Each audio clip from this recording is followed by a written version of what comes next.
بسم الله الرحمن الرحيم.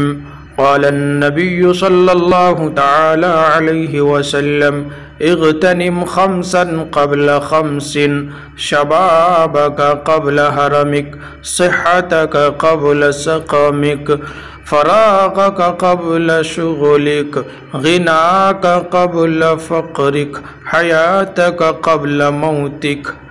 اللہ کے نبی صلی اللہ تعالی علیہ وسلم کا پاک فرمان ہے کہ 5 چیزوں کے آنے سے پہلے 5 چیزوں کو غنیمت جانو۔ بڑھاپا کے آنے سے پہلے جوانی کو غنیمت جانو۔ بیماری کے آنے سے پہلے صحت اور تندرستی کو غنیمت جانو۔ مشغولیت اور مصروفیت کے آنے سے پہلے خالی وقت کو غنیمت جانو۔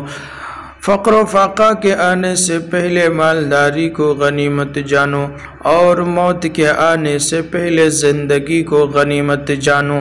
اللہ تبارک و تعالی ہم سب کو ان 5 چیزوں کو غنیمت جاننے کی اور ان 5 کی قدر کرنے کی توفیق عنایت فرمائیں ان کے ازداد کے آنے سے پہلے۔ آمین۔ وآخر دعوانا ان الحمد للہ رب العالمین۔